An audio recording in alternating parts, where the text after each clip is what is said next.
Ako po ay nakarating na doon sa Tabgha, kung saan po talagang tunay na nangyari sa Jerusalem.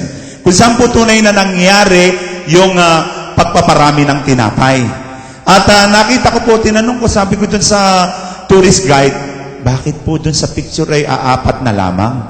Ha? Hindi po ba 5 yan, sabi sa Ebanghelyo? Sabi nung baka kinain mo? Sabi ko, hindi ko po kinain yan. Kaya tinanong ko po yung mga kasama ko, sino kumain yan? Wala hong umamin. Tumawa po yung tourist guide.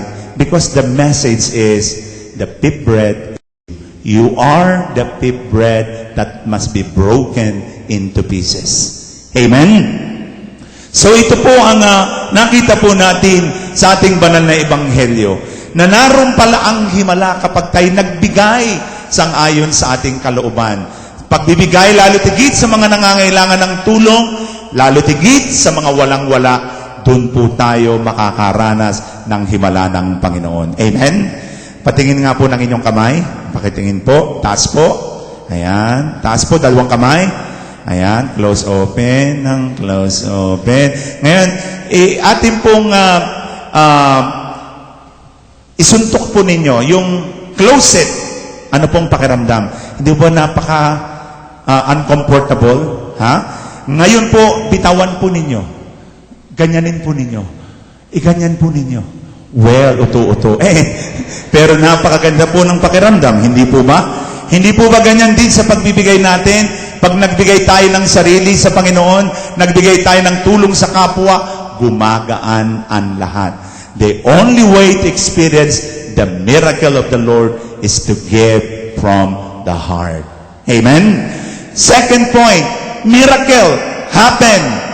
Paano ginawa ng Panginoon? Sa pamagitan ng pagkuha niya ng tinapay, pagpapasalamat sa Diyos, paghahati ng tinapay, pagbibigay. Saan po nagaganap yun? Hindi ho ba? Sa misa. So, there are miracles happening in the Holy Mass. Amen?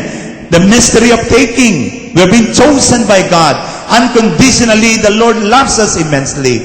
And then after taking the bread, anong ginawa niya? He gave thanks. This is our mission in life. Always to give thanks to the Lord. Whatever problems that we have, whatever we are undergoing, let's turn to the Lord and give thanks. After giving thanks, anong ginawa ng Panginoon? He broke the bread. Brokenness means problems, trials. It is a universal source of sorrow, but ultimately a source of blessing and a source of grace. Kapag tayo po sa buhay natin, nararamdaman natin tayo mapiraso. This symbolizes our service, total dedication, our gift to one another. Pagkatapos pong mapiraso, anong gagawin? The Lord has distributed the bread. Only after you have been chosen, broken, pagkatapos na dumugo ang puso, saka lang po tayo magiging magandang balita. This is the good news of the healing Eucharist. Na tayo po ang mga tinapay ng Panginoon. Kapag kayo maliit pa, pandesal. Kapag kayo medyo malaki-laki na, pandiunan. Kapag kayo ay medyo maitim, mamong tostado. Kapag kayo ay medyo maputi, mamong totoo. Anumang uri po tayo ng mamuo, ng tinapay, mahalagay mapiraso at maibahagi sa ating kapwa. What could be the message in a nutshell of the miracle of the feeding of the 5,000? Well, it challenges us to be sensitive to the needs of our people. Hindi lamang po kompleto yung get well soon cards, yung ating prayers, novena for the sick are not enough. It cannot replace the actual act of charity, an actual service to those who are sick. Kailangan yung ating pagmamahal ay makita sa ating paglilingkod. Brothers and sisters, the bread that is now missing in Tabgha is in you. The bread that is missing in Tabgha is in your heart.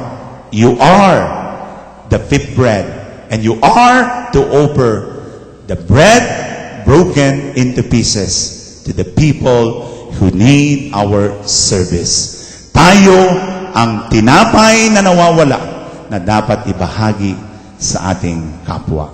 Sa ngalan ng Ama, ng Anak na Espiritu Santo. Amen.